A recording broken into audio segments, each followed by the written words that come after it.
están todos hoy día en un nuevo Café Rutero? Hoy día tenemos un entrevistado de lujo.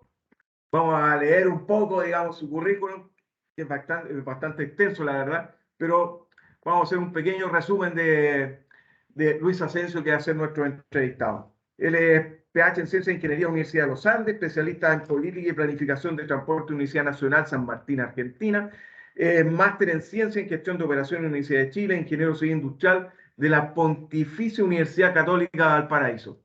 Después le vamos a preguntar si es porteño.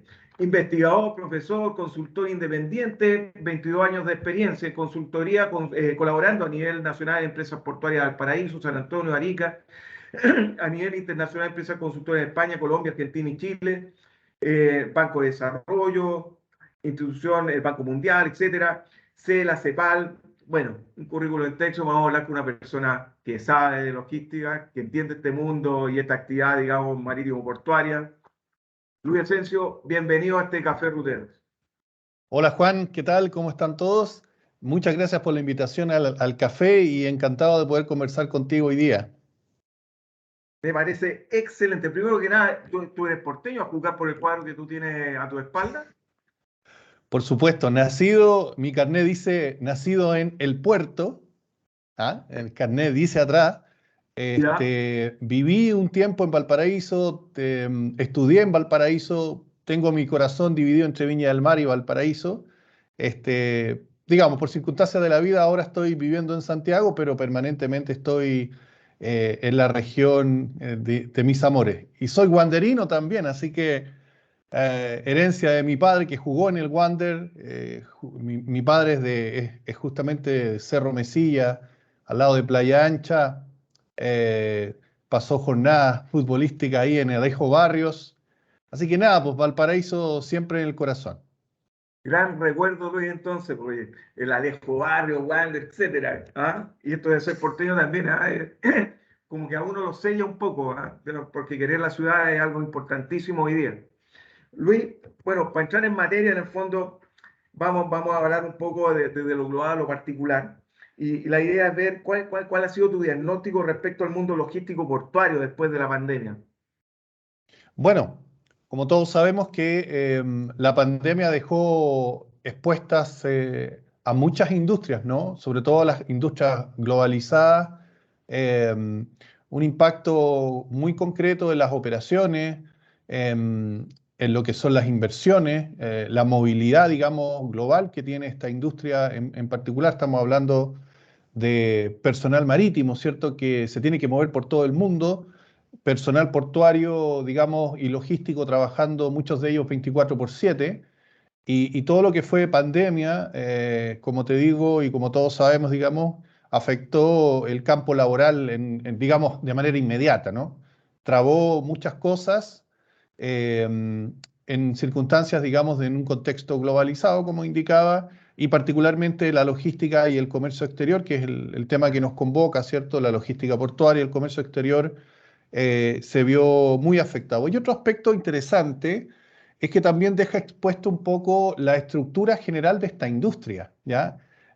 Una industria muy poco conocida muchas veces por el público en general, digamos, eh, e incluso por los mismos actores que son parte de la industria. Por ejemplo, que es muy importante el rol que tienen dentro de los transportes marítimos, el rol de los dueños de los barcos, ¿ah? Que no necesariamente son las navieras. Y ya desde ahí la cosa se ha ido complicando en un primer aumento de los costos de arrendamiento de la gente que tiene sus barcos y que los arrienda a las navieras.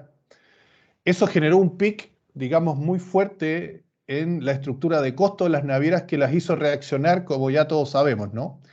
Un alza importantísima en los fletes, que nunca se había visto, digamos, uno en general, en cualquier mercado, uno está por ahí dispuesto a pagar no sé, un 10% más, un 20% más cuando ocurren cosas raras, ¿no? Pero un 600% más. Yo no sé, Juan, si tú conoces alguna industria en donde de la noche a la mañana te aumentan los costos de esa manera. Ninguna. Oye, y ese impacto lo vimos todos los usuarios finalmente, ¿eh? Claro, que eso, de alguna manera, avanzando en la cadena de servicio, claro, los productos no aumentaron un 600%, digamos, pero el efecto látigo de esta situación, una cosa más académica que se ha estudiado, de hecho me da risa porque años atrás, no sé, 2005, 2006, muchos profesores de instituciones universitarias muy grandes, digamos, ya estaban advirtiendo que la logística se tenía que preparar para el cambio climático. Y todo iba un poco pensado en todos los problemas de huracanes en Estados Unidos, en Europa, la falta de agua. Eran, digamos, el panorama, el radar, ¿ah? En los logísticos, la gente que estaba pensando en cadenas de suministro resilientes, ¿no? Esa palabra que mucho Claro, se ocupa.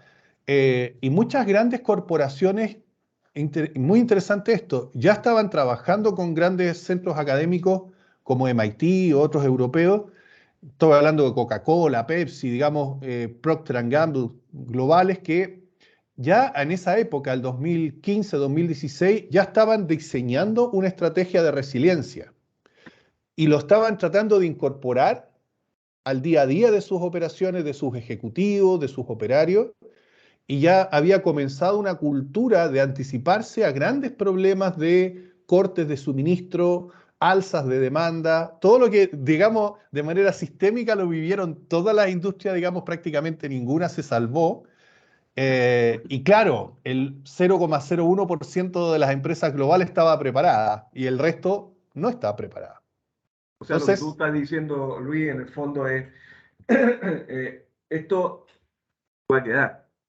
Y este tema, digamos, va a ser con una variable tremenda, digamos, que nos va a ir afectando de a poco, porque si a esta pandemia le sumas la guerra de Ucrania, hoy día que llega, ¿cuánto? No sé, 7 meses, ya perdimos la cuenta, ya es una cosa que era impensada. Esta situación se va a mantener, de alguna manera, a pesar de que los fletes marítimos han bajado.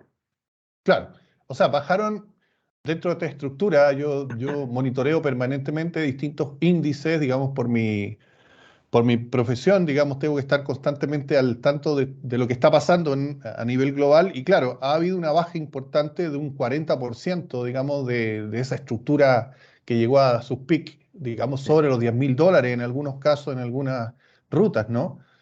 Circunstancias que en promedio no pasaban los $1.500, habían rutas bajo los $1.000 incluso, ¿cierto?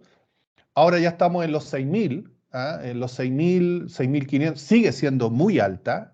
siendo muy alta, digamos, pero sí, efectivamente, el sistema, como todo sistema, como el cuerpo, esto es como el cuerpo humano, ¿no? O sea, al final se termina adaptando de alguna manera y volviendo a sus cauces los más naturales. También parece la analogía con el río. Hay varias analogías muy interesantes y como son sistemas sociales, en definitiva, estamos hablando de personas y de empresas y de un tejido social, ¿cierto? Las cosas tienden a volver a un cierto equilibrio. ¿Cuál? Exacto. Obviamente en otro estadio de equilibrio, ¿ah? Que estamos tratando de averiguar todavía todos. ¿Ah? ¿Cuál es ese nuevo estadio de equilibrio? Muchos dicen que la pandemia obviamente arrojó muchas lecciones aprendidas, sobre todo para los logísticos, aunque te diría que los logísticos fueron como los que estaban más preparados ante estas situaciones disruptivas, porque si entramos ya a picar, Juan, y tú lo sabes bien, las disrupciones logísticas se viven todos los días, ¿ah? Que en el puerto, que tu cliente, Así es. que el transporte, que falló, que se cortó una ruta, son situaciones que las vivimos a diario, ¿no? Así es, Luis. ¿Sabes tú que también este tema, si primero la pandemia, aprendimos harto de esto, de lo que significó, digamos, el impacto que tuvo. Luego, pero sin embargo, la cadena de suministro nunca se cortó. Esto es independiente de lo que uno podría pensar, digamos, de las variaciones de costos. Sí, sí, ok, pero llegaron, lo cual no significa si es correcto o no es correcto, no estamos juzgando eso. Y después empezó la guerra de Ucrania, que tiene un impacto diferente, pero en definitiva también impacta lo que es el país, como país, como Mira, Chile, digamos. en ese sentido, a ver, si miramos estrictamente los números, nuevamente con datos duros sobre la mesa, el año 2021 fue el mejor año del comercio exterior chileno. El mejor año, es decir, en el segundo año de pandemia, ¿ya? Donde todos nos estábamos vacunando, donde estábamos todos nerviosos todavía. Bueno, hace pocas semanas atrás quitamos recién las mascarillas, digamos. Pero si tú vas a los números, Juan, y yo sé que por ahí también no se difunde mucho esto, el comercio exterior chileno se acercó y probablemente este año lo rompa los 200.000 millones de dólares. Eso es una brutalidad de dinero para esta economía y prácticamente el COMEX llegó al 60% del PIB.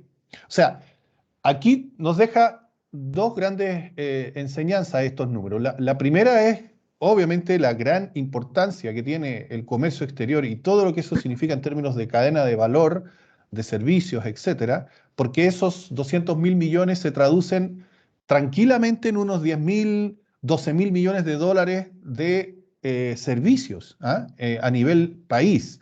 Y eso es como 3 veces la industria del salmón, por ejemplo, o 2 veces la industria del salmón. Es decir, si tú quisieras relevar a la logística y el transporte en el contexto nacional, deberíamos ser top 5 de las que deberían tener una política, una estrategia, una modernización, leyes que nos permitan avanzar y todo lo que tú quieras, digamos, que lo tiene hoy día la minería, que lo tiene el salmón, que lo tiene la forestal, ¿cierto? Que crecen y crecen, ¿cierto? Y ahí entramos después a la pregunta, y bueno, ¿qué hemos hecho? ¿Cómo aprovechamos esta situación? Yo veo el vaso medio lleno, digamos. O sea, creo que es el momento, es uno de los momentos interesantes, porque de nuevo en términos de número, fíjate, Juan, que de cada 3 pesos que recauda el Estado y que gasta en todo lo que significa el Estado como un ente dentro de nuestra sociedad que cumple un rol, ¿cierto? 1 peso de esos 3 pesos, o sea, uno de cada 3 pesos viene del comercio exterior, de impuestos asociados, aranceles asociados al comercio exterior. O sea, dentro de la lógica del Estado, pesamos más de un 30% desde el punto de vista de la recaudación. Entonces, ahí ya tienes dos argumentos. El peso en el PIB, lo que significamos como industria a nivel de números globales versus otras que también son importantes a nivel país, no se niega, digamos. Y tercero, en términos de recaudación. No sé qué opinas, o sea, son O números sea, que... pero Luis, a ver, pero entonces se sigue manteniendo el comercio exterior en Chile, y todo lo que nosotros estamos realizando como logístico portuario es un pilar fundamental y una columna de la economía en el país. Pero ¿cómo se entiende entonces, digamos, que queramos plebiscitar los acuerdos, digamos, internacionales que tenemos en términos de comercio? Mira, ese por ahora es un contrasentido porque la apertura comercial de Chile ha probado, digamos, su eficacia, ¿no? Eh, Somos un país pequeño ahora mirado geopolíticamente, ¿no? Y a mí me ha tocado estar en varios países y observar muchas situaciones, por ejemplo, da mucha sana envidia lo que hace Perú, por ejemplo, en comercio exterior, que tiene un ministerio de comercio exterior que entendió este rol que Chile lo anticipó en los 90, como tú bien dices. Perú lo rescata, toma todo lo positivo de Chile de los 90 y lo implementa en los 2000. Todo viene después, te fijas, o sea, las reformas portuarias, por ejemplo, en Perú llegaron recién en el 2006, 2007, o sea, 8, 10 años después de Chile. Lo de comercio exterior llega 10 años después de Chile. Pero, y ahí está lo interesante, toman las lecciones aprendidas, es decir, las cosas que Chile no hizo bien, ellos la hicieron bien. Por ejemplo, se dieron cuenta de la importancia del comercio exterior y crean un ministerio de comercio exterior. La importancia de los trámites electrónicos y crean una ventanilla única de comercio exterior que nos lleva 20 cuerpos adelante a nuestra lamentable ventanilla única. Eh, Nuestro comercio exterior sigue basándose en papeles. Seguimos con puertos donde hay trámites a veces que se hacen a la carrera, subiéndose al camión, pasándole un papel. Eso es ridículo en una economía que, como tú bien dices, depende en un 60%, digamos, que representa un 60% a nivel del PIB. Entonces, claro, por un lado tenemos esta apertura que yo la dejaría, digamos, no, ahí no creo que hayan tantos problemas en el COMEX. Todo se puede revisar. Estados Unidos mismo, tú lo sabes, una economía muy abierta, permanentemente revisa sus tratados, se pelea con economías como la China, etcétera, etcétera. Yo creo que los problemas, Juan, tenemos que enfrentarlo a nivel interno. Yo creo que ahí es donde tenemos los profesionales, los académicos, la gente que está en el día a día de la logística tiene que juntarse un poquito más y empezar a hacer cambios importantes porque, de nuevo, Juan, estamos en la tercera década de lo que fue, y tú lo viviste de manera cercana, a lo que fue la reforma portuaria, que es la piedra angular de todo esto que estamos hablando acá, Juan, ¿ya? Entonces, después de 3 décadas, mantener más o menos las mismas lógicas de funcionamiento de industria que cambió completamente, ¿ya? Amerita una reflexión más profunda. De nuevo, ahí mi experiencia internacional. Yo hace justamente casi 9 años estuve en Australia, que partió justamente en la misma década de nosotros, en los 90, con una reforma portuaria. Ya lleva 2 reformas portuarias importantes. Ellos revisan todo cada 10 años. Dicen, a ver, en estos últimos 10 años, ¿qué fue lo positivo? ¿Qué fue lo negativo de una política pública? Porque aquí estamos hablando de una política pública, ¿no? Y se juntan con todos los actores y definen nuevos drivers, analizan qué se viene como tendencia y ajustan lo que tengan que ajustar. Siempre con altura de mira, siempre sin nivelar para abajo, sino que nivelar para arriba. Y ahí hay cosas, insisto, bien interesantes que se podrían rescatar. Pero en ese sentido, primero, te tengo que agradecer un tema, Luis. Yo creo que has dado a conocer información que nunca se maneja, digamos, en las noticias, la información en general en términos de los números, lo duro. Esto es lo que representa más del 30%, es extraordinario. O sea, es una industria que hay que cuidar, que hay que fomentar la tecnología y el uso, digamos, de inteligencia artificial, de sistemas, digamos, que hablen y se entrelacen entre sí. Ahora, el tema es, por ejemplo, cómo enfrentaremos nosotros, desde el punto de vista de la industria, Puerto de Chancay, que está al lado. ¿Qué significa para nosotros? ¿Qué es lo que diéramos? A ver, ¿cuál es tu idea? Si tuvieras una varita más, ¿qué es lo que tú harías, Mira, digamos, respecto de cómo nosotros deberíamos operar?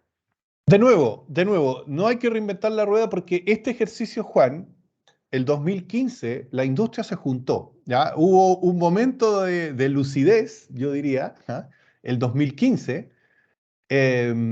liderado por el Consejo Nacional de Innovación, digamos, el CENIT, en ese minuto, e hicimos una estrategia 2030, ¿ya?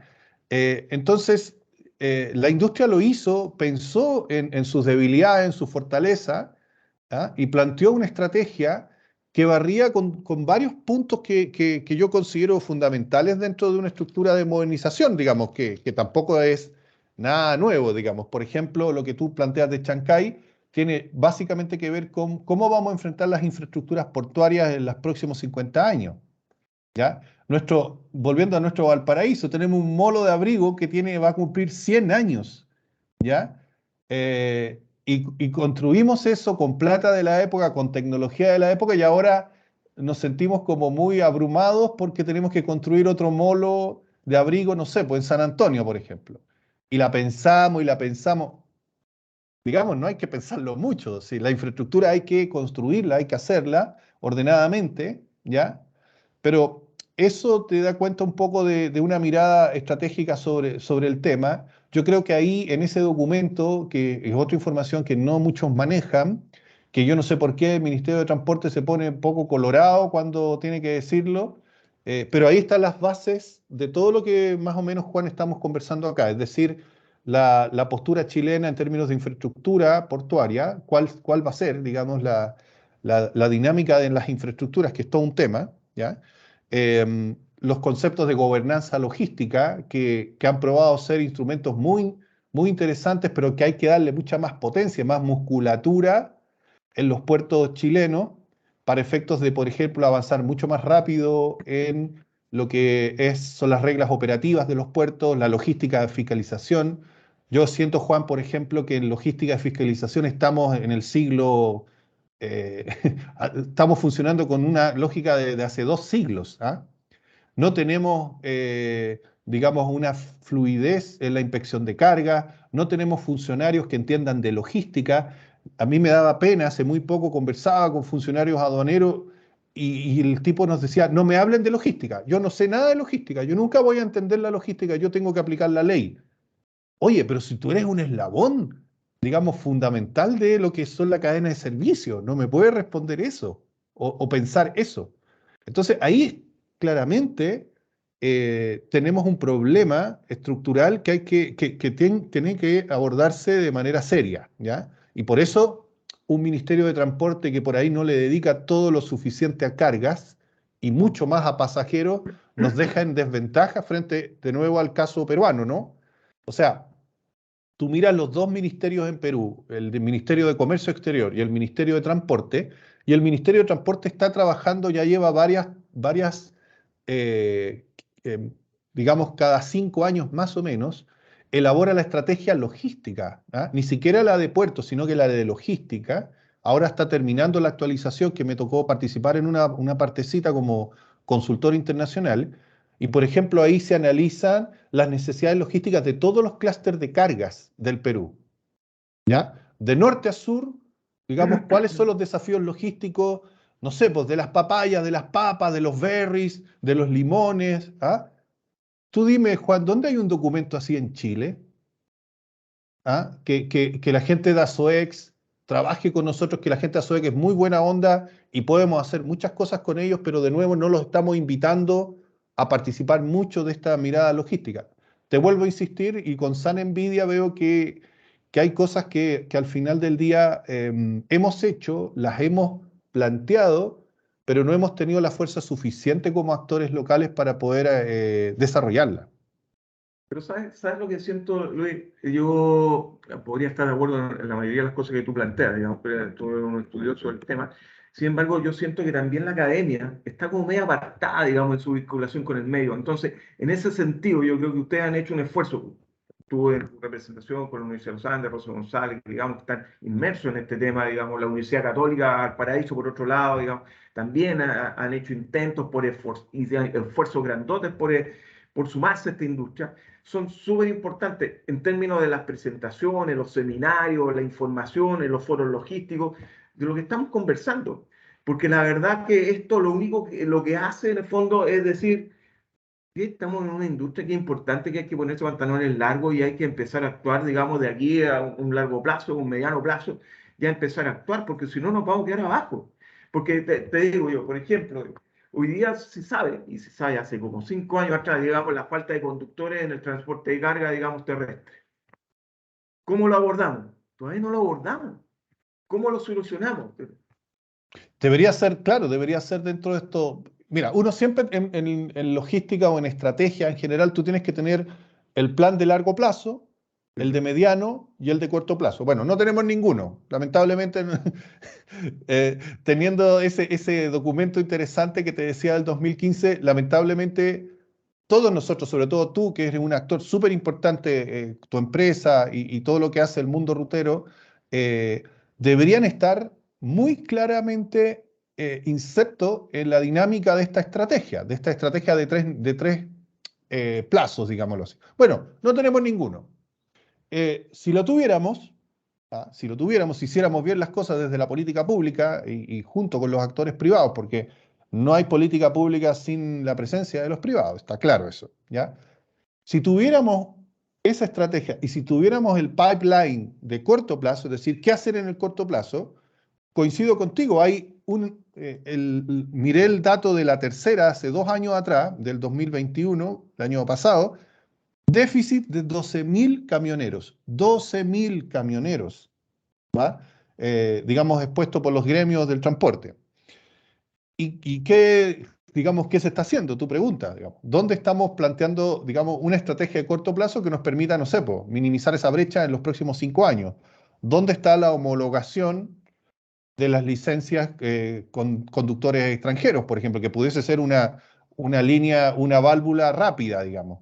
¿Dónde estamos incentivando la capacitación? ¿Dónde estamos subsidiando otras cosas y no subsidiamos, digamos, a gente o jóvenes, digamos, que pudiesen ingresar a la industria pagándoles un curso completo, digamos, comprometiendo a empresas de transporte como las de ustedes, digamos, en contratarlos posteriormente dentro de su staff?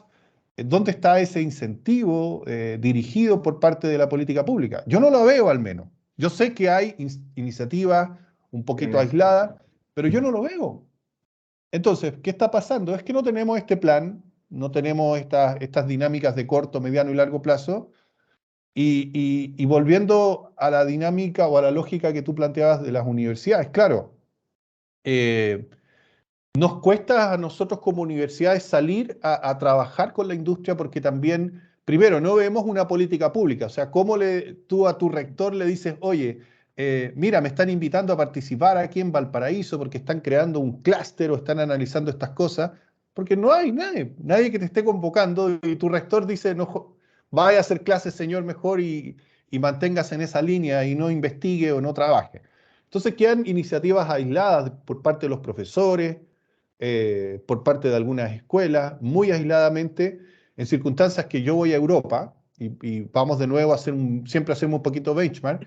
Oye, la Comunidad Europea y digamos los países tienen sendos fondos públicos, digamos, en donde tú postulas a consorcios, es decir, si tú dices, oye, la electromovilidad en la logística, oye, tengo 3, 4 consorcios solo trabajando en la electromovilidad, digamos, a nivel país y de distintos países de la Comunidad Europea. Esto se puede hacer en chiquitito, sin problema. Otro ejemplo, Juan, Puertos del Estado, que es una especie del CEP de Chile, ¿ah? Como una mezcla entre el CEP y el Ministerio de Transporte de Chile, le saca un porcentaje a cada autoridad portuaria, a cada empresa portuaria, y destina un fondo netamente para trabajar emprendimientos 4.0, ¿ya? No sé, 10 millones de euros anuales para que las universidades, con toda la industria, participando en laboratorios, en casos de uso, en casos de negocio, trabajando con financiamiento público. ¿Y cuál es el problema que tenemos como universidades? Te estoy respondiendo muy contundentemente, Juan. No, ¿Por no, no, qué está bien, sí, está por qué no perfecto, sí, es estamos? parte de la Tenemos conversación. que ir a luchar, tenemos que ir a luchar fondo a Corfo, compitiendo con toda la industria, Sí, digamos, y claro, todos son doctores, son gente que hace muy buenas propuestas, ¿no? Escribe muy bien y se ganan muchos fondos públicos, digamos, para trabajar con las bacterias, con la biotecnología, y la logística será el 0,01% de los fondos de innovación, ¿ya? Entonces cuesta, Juan, cuando no tienes la política pública clara, donde esto que volvemos al inicio de la conversación, no la ponemos en valor, no le decimos al Estado, oye, pesamos esto, y si somos una industria que pesa esto, necesitamos fuentes de financiamiento para la capacitación. Hablar de choferes, hablar de sustentabilidad del negocio, así así, es, de así es, una. y así ¿Ah? lo entendemos en Butero, en Butero de Claro. Finanzas. Entonces, cuando te hacen falta todas esas variables desde la política pública, cada temita es una lucha eterna, digamos, por conseguir aportes, por conseguir visibilidad. Fíjate, por ejemplo, estuve participando en Transport 2022 ahora en Valparaíso, vacío. ¿Ah? Un 20% de la capacidad, no se interesa mucha gente por estos temas, o sea, porque claro, porque no somos prensa, no estamos en el día a día, no estamos como financiando proyectos muy, muy interesantes. Y es lamentable, siendo una feria anual donde deberíamos estar todos los puertos ahí escuchando a gente internacional para que nos esté contando ahí. Nos contaron maravillas de Europa, qué está haciendo Los Ángeles, ¿ah? Qué están haciendo en Europa con el tema de la sostenibilidad, etcétera, etcétera. Y lamentablemente muy vacío y me dio un poco de pena ver tan poca gente, digamos. Sí, pero eso es parte del proceso de la autocrítica que debemos hacernos todos, ¿ah? Y todo, y hablo todo, desde el mundo de la academia, los privados, los públicos, todo en general, porque la verdad, como tú dices, si no lo ponemos en valor, ¿qué significa el comercio exterior en Chile?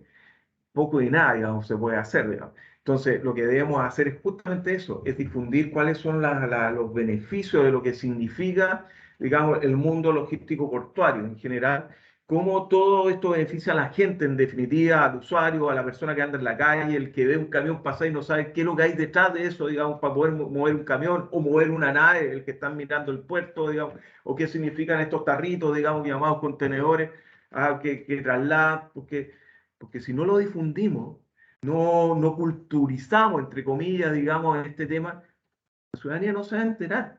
Entonces, yo creo que este tipo de programa, Luis, en el fondo hace eso. Eso es lo que quiere llegar, es parte de su objetivo. de que el ciudadano común se entere de lo que está pasando por su puerta o por la ruta que está tomando. Y se entere, por ejemplo, y hablar con gente, digamos, como tú, en términos de la academia, entendiendo cuáles son los números en términos prácticos.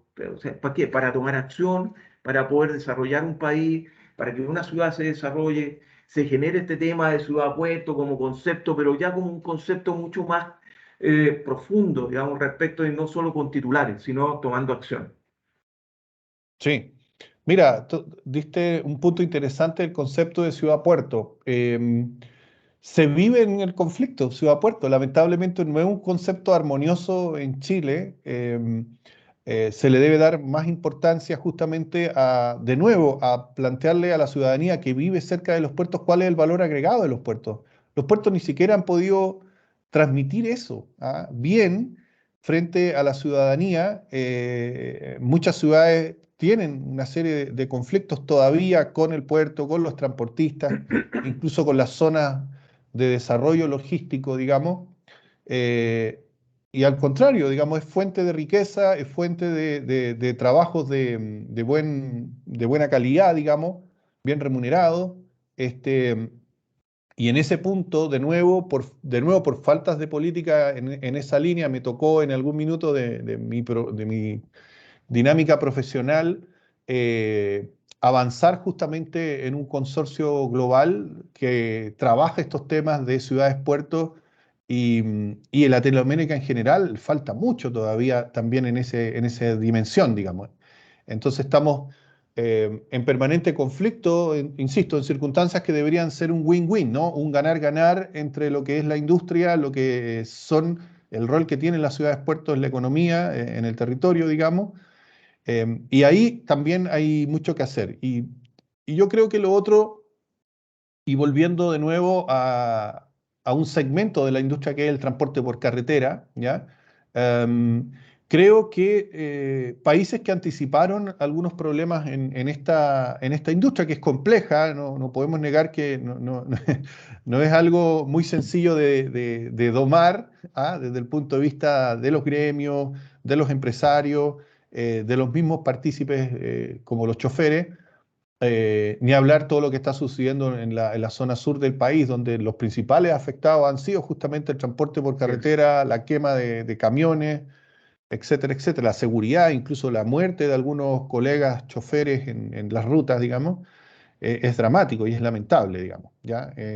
Pero si lo miramos desde una perspectiva de políticas públicas nuevamente, vuelvo de nuevo al caso de Australia, que me gusta mucho, hay cosas muy interesantes y ahí ellos, por ejemplo, pensando en la calidad de vida de los choferes, han ido desarrollando distintas normativas que protegen al chofer, ¿ya? Por ejemplo, hace allá casi unos 10 años surgió la idea de plantear lo que sería una especie de reglamentación general que habla sobre la cadena de responsabilidad, ¿ya? Ellos investigaron, por ejemplo, las causas de muchos de los accidentes en carretera y que son, cuando realmente hay un accidente de un camión, tú sabes que es un problemón general, muchas veces mueren muchas personas, muchas de ellas inocentes por un accidente de un transportista que se quedó dormido, por ejemplo, ¿ya? O que volcó porque iba a una velocidad inadecuada en lo que pudiese ser una curva, ¿no?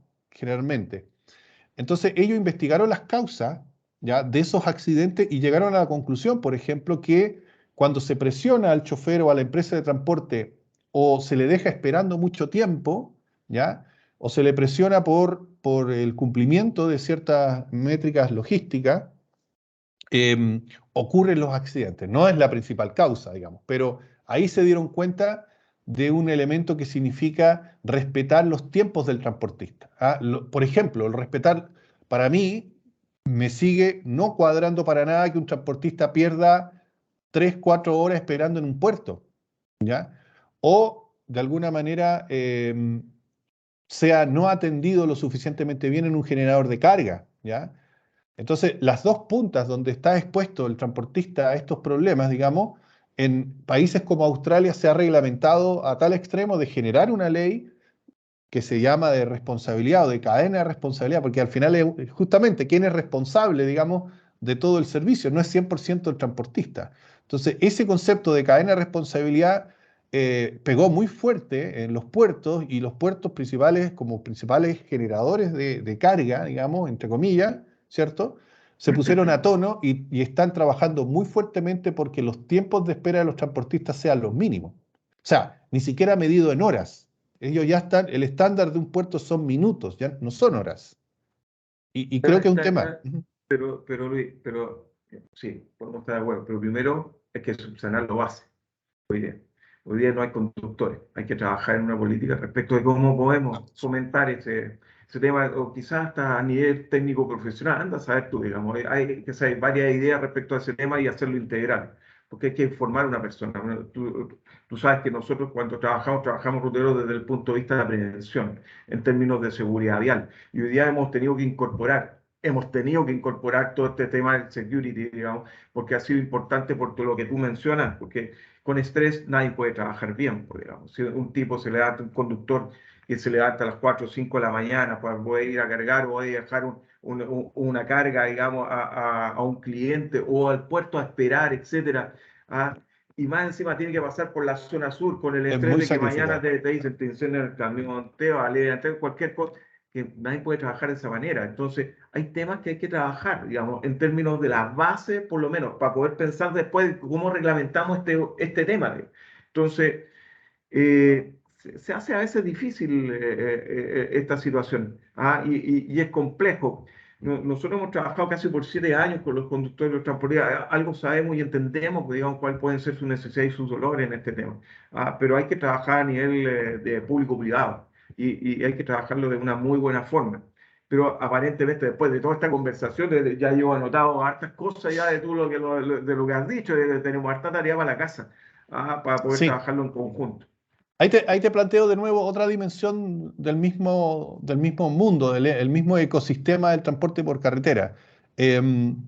Otro problema que tenemos para el articulado de políticas públicas para puesta en valor digamos, del sector económico es la falta de información en lo que respecta a orígenes, destinos de las cargas, ¿ya? Me llama mucho la atención, por ejemplo, que sigamos un poco en la prehistoria desde el punto de vista de la información de los volúmenes de carga movilizados entre distintos orígenes-destinos.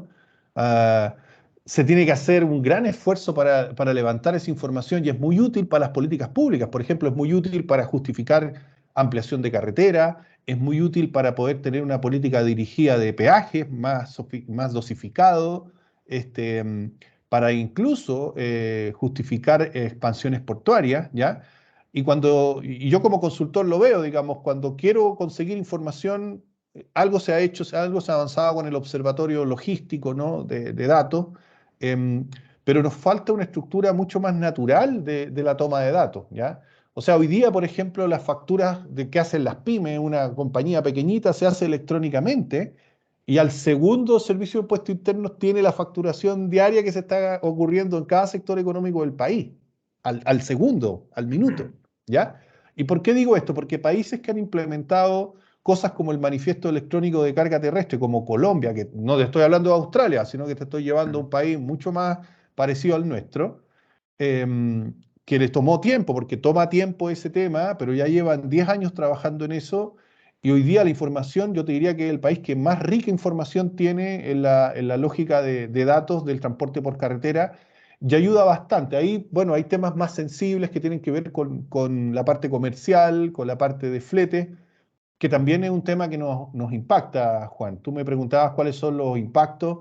El otro día creo que escuché que el índice de costos de transporte tuvo un alza histórica, digamos, que es parecido al IPC, o es como el IPC del transporte, ¿no? Em, Tuvo un alza histórica mensual, lo que llevó al anual a también elevarse mucho. Recordemos que el transporte, los insumos, tienen al petróleo y a los derivados del petróleo como pieza fundamental, digamos, de la estructura de costos, más allá de los sueldos que también han tenido un alza, digamos, pero todos sabemos lo que ha aumentado el petróleo en el país, ¿ya? En todo sentido. Entonces, ese otro punto, Juan, que te quería plantear, la información, cómo a partir de que esta industria también comienza a entregar cierta información sobre la trazabilidad de sus operaciones, nos van sirviendo a todos, ¿ah? Nos van poniendo en valor nuevamente, ¿ya? Y ahí, de nuevo, tenemos un gran desafío dentro de los temas de modernización del sector, que es la transformación digital. Concuerdo contigo que los trabajadores, hoy por hoy los choferes ya no es el típico chofer de hace 30 años atrás, hoy día es un chofer súper tecnificado, que está muy deseoso de compartir información, necesita mucha información para tomar decisiones en todo momento, y creo que no estamos llegando como en esos tiempos con datos y cosas interesantes que le puedan mejorar su calidad de servicio, ¿no? Pero yo sumaría un punto, ¿ah? Porque antes que ocurra todo esto, uno debería tener que la información del registro civil respecto a los equipos, la información del permiso de circulación en las municipalidades, todas actúan bajo un mismo sistema. Situación claramente que no es así. Entonces, ya partimos de la base que hay que modificarla completa, digamos, porque tenemos que hablar un solo idioma, un solo lenguaje para obtener esa información que es rica, digamos, en Totalmente. términos para tomar decisiones respecto a los proyectos futuros que se puedan hacer. Entonces, Piso hay uno, un es el primer cambio que es piso. fundamental en la base, por Luis. ¿Ah? Súper, súper. No, diste en el clavo. Ahora, hay una palabrita técnica que por ahí la he escuchado alguna vez que se llama la interoperabilidad. La interoperabilidad es lo que tú planteas de los sistemas. ¿Ah? ¿Cómo es posible que estemos con un carné, digamos, poco añejo, con información que está en silos informáticos en alguna municipalidad, que no haya costado un mundo armar un sistema como el SITCOMEX, que yo entiendo que tú has participado junto al Ministerio de Transporte en levantar esa plataforma? Llevamos 4 o 5 años, digamos, y realmente yo no sé en qué estamos, digamos, tampoco se le dice a la industria cómo vamos avanzando en esos puntos. Y claro, Juan, concuerdo contigo. A nivel estructural hay que hacer, insisto, grandes cambios, pero al final del día es el dato, Juan, es la información Claro. como activo que para esta industria y para muchas otras pasa a ser hoy día ser fundamental para la toma de decisiones, ¿vale? Entonces, y todo lo que significa no tenerlo electrónicamente pasa a ser un papel y automáticamente expuesto a un error humano. ¿Ya? Y ahí es donde nosotros tenemos que incorporar, insisto, bases tecnológicas, muchas de ellas que están bastante maduras, ¿ah? En varias partes del mundo. Pero claro, volvemos a esta lógica estructural. O sea, aquí el desafío es que hay elementos estructurales que tenemos que abordar decididamente, no a medias, no pedacito a pedacito, sino que hay que hacerlas de manera integral, ¿ya? Y creo que una de ellas es justamente los registros. Y te quería llevar a otro tema, Luis, porque entendiendo ustedes hacen proyecciones y hacen una serie de estudios y pensando que todos los expertos, todos han dicho lo mismo, el próximo año, si ya no estamos en recesión. Entonces, la gente cuando tú le hablas de recesión dice, ah, ok, pero no sabe cómo le afecta. Entonces, ¿esto cómo le afecta al comercio exterior si un país está Ah, en recesión? bueno, de nuevo hay que mirar la historia, pues. ¿Ah? ¿Cuándo fue la última recesión que tuvimos fuerte? Fue en el periodo subprime, digamos, en 2009, 2010. Y hay una particularidad. Si se contrae la economía, no sé, un 2, un 3%, ¿ya? Que más o menos fue lo de ese momento, el comercio exterior se triplica en términos de baja. ¿Ya? Ah, Entonces, si estamos pensando en que la recesión va a ser un 2, un 3%, como algunos estiman, nosotros por lo menos podemos llegar a un 10% menos, ¿ya? En términos de todo lo que puede significar eso, en volúmenes, en valorizado, que son como lo clásico, ¿ya? Como te sí. digo, hemos venido creciendo muy fuertemente los números que nosotros crecimos muy fuertemente, por ejemplo, el año 18, un año antes del estallido social, hubo una alza muy fuerte en nuestro comercio exterior y de ahí 19-20 tuvimos una baja, ¿ya? Que superó el 10% en algunos casos y volvimos a crecer muy fuertemente, por eso el rebote fue muy fuerte, lo Sí. que te digo ahora, prácticamente si lo poníamos en línea desde el 17, 18, hubiésemos crecido normalmente, digamos, lo que crece en general la economía o el comercio exterior. Pero como tuvimos esta baja y este rebote, los números son muy espectaculares, digamos, ¿ya? Entonces, bueno, a tu pregunta, sí, efectivamente una recesión de la economía se siente mucho más en el comercio exterior. ¿Ok?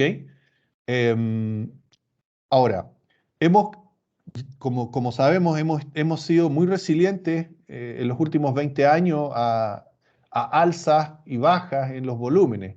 Por lo tanto, a la logística como tal, yo creo que no le va a afectar tanto porque está muy capacitada y es muy flexible desde ese punto de vista, ¿ya? Probó ser flexible en esta época de un alza significativa en los volúmenes y también baja en algún minuto. Todos nos pusimos nerviosos, pero de alguna manera el rebote vino en su momento. Y también hay que entender un fenómeno que fue acompañado de esta pandemia, que fue el fenómeno de la variabilidad, Juan, ¿ya? La variabilidad, creo yo que es un fenómeno que en la logística no estábamos tan, em, no estábamos, digamos, tan acostumbrados porque, por ejemplo, la industria de las naves, la industria marítima, logró hasta el año 2020 una especie de funcionamiento como relojito, yo le digo. ¿Ah? Es decir, eh, y los números lo decían, por ejemplo, era interesante, digamos, los itinerarios, por ejemplo, las navieras se cumplían en un 90%, entre un 85 y 90%. Es decir, la planificación naviera, las ETA y todo eso estaba funcionando muy bien y eso le hizo muy bien a la industria en general. Se ajustaron muy bien los terminales, la logística estaba funcionando bien, pero con la pandemia no es que haya bajado el volumen, como ya vimos, aumentó. Lo que pasó es que se desajustaron los itinerarios de las navieras y eso generó un problema más micro, ya es para los entendidos de este tema, ya que es una variabilidad operativa en las terminales, lo que, por ejemplo, tuvo que ser resuelto en parte con ajustes operativos muy dramáticos. De hecho, contigo discutíamos justamente cómo Valparaíso, que es un terminal muy estrecho, que es muy distinto a San Antonio, eso le pegó muy fuerte, ¿ya? Muy fuerte, y lo que tuvo que hacer TPS en este caso es cambiar, no vamos a entrar en los detalles, pero cambió operativamente su relación con el entorno de extraportuario y depósitos de contenedores vacíos, porque no le quedó otra, porque si no el atochamiento iba a bloquear completamente la operación. Entonces, ese fenómeno de la variabilidad, digamos, fue un fenómeno relativamente nuevo que no estábamos acostumbrados, se ha ido recuperando. Hoy día los itinerarios están ya en el 50% y un poquito más, pero todavía no vuelven a ese 90% que nos tenían acostumbrados las navieras, ¿ya? Y por lo tanto, estamos pasando operativamente un momento todavía difícil, digamos, en términos de mejor coordinación con las terminales de contenedores, principalmente de la zona central del país. Y este es un fenómeno en todos lados. Yo he hablado con gente de Colombia, gente de Brasil, en donde las navieras siguen estando en este 50% y la operativa atrás se sigue un poco corriendo frente a este fenómeno, ¿ya? Oye, y en ese sentido, y el tiempo ya nos va tomando, yo creo que deberíamos hacer como 3 cafés ruteros contigo, porque además entretenido y lleno de conocimientos todo este tema. En ese sentido, este tema, esta compra que hizo Hapag-Lloyd de SAM, ¿es un fenómeno mundial? ¿Es un tema que es recurrente en nuestros países o en Europa o en Estados Unidos? ¿O esto es un tema en particular? ¿Cómo lo ves tú desde el mundo, desde el punto de vista de la academia? Mira, varias señales. ¿Ah? Primero, indicar que Chile y las grandes empresas de logística en Chile han probado tener un éxito empresarial interesante. ¿Ya? SAM, estamos hablando de un grupo globalizado, con terminales que parten en Everglade, en Florida, digamos, en Estados Unidos, y terminando en Chile. Muchos dicen SAM Chile, pero realmente SAM, más de un tercio de su negocio, digamos, lo hacía fuera de Chile, sino más, ¿ok? Por lo tanto, es un operador de la industria logístico-portuaria muy activo dentro de lo que es el contexto de las Américas, ¿ah? En general, ¿ya? Y eso da cuenta de que tenemos la materia gris, tenemos el empresariado, tenemos grandes empresas que funcionan muy bien en Chile y que, de nuevo, tenemos que aprovecharlas para modernizar la industria, ¿ya? En ese sentido, es un llamado positivo que hago a las grandes corporaciones que trabajan en Chile a contribuir, digamos, a esta modernización. Lo segundo da cuenta de que invertir en empresas chilenas, inversión extranjera, digamos, sobre 1.000 millones de dólares, es un espaldarazo un poco al país, Sí, ¿ah? Dentro de toda la incertidumbre que hemos vivido en los últimos 2, 3 años, convención de por medio, digamos, y todo eso, es un espaldarazo a la economía del país. La inversión extranjera, por ejemplo, en el caso del litio, también se viene fuerte. La minería y la electromovilidad gatilla no solamente el litio, sino que gatilla el cobre. Y por lo tanto, hay un elemento ahí de inversiones que es interesante ver y no ser tan, digamos, negativista en cuanto a lo que son los efectos colaterales de la recesión. Ahora, yendo directamente cuál es la movida logística de Hapag-Lloyd. Bueno, Hapag-Lloyd es un conocido de ese grupo porque, por su participación con Sudamericana, ¿cierto? Y su trabajo previo ahí con el grupo chileno. Ahora, hay un fenómeno global que tiene que ver con que las navieras efectivamente están optando por avanzar en ciertos segmentos logísticos terrestres, ¿ya? Y eso es una realidad. Yo he conversado por cómo se ha dado ese fenómeno y la principal respuesta es que muchas grandes corporaciones, los shippers, las cadenas de suministro de gran tamaño, muchas veces optan justamente por estas grandes empresas porque les dan servicios integrales, por ejemplo, de trazabilidad, de seguridad en toda la cadena de servicios, ¿no? Desde la consolidación de la carga, eh, un trabajo en algún puerto seco interior, por ejemplo, en algunos países, o un transporte ferroviario coordinado, un puerto integrado. Entonces, hay un fenómeno ahí que significa que las navieras avanzan sobre la logística en terrestre. No hay que ponerse nervioso porque es una cosa natural de todo, en todo el mundo, digamos. Lo que hay que tener obviamente muy claro son las reglas del juego internas, digamos. Cuando a veces por ahí las reglas del juego no son muy claras, a veces se confunden y hay algunos atisbos de abusos en algunos casos. Pero en definitiva, yo creo que es una sofisticación del negocio de Hapag-Lloyd, ¿ya? Así como lo ha hecho DP World, que también tiene logística, o MSC, Mediterranean Shipping Company, con Medlock, por ejemplo, que también tiene su brazo logístico. Ahora Maersk, entiendo que se compró hasta aviones, ¿ah? Y dando servicio de carga aérea. Entonces, es un fenómeno de reacomodo de estas grandes corporaciones.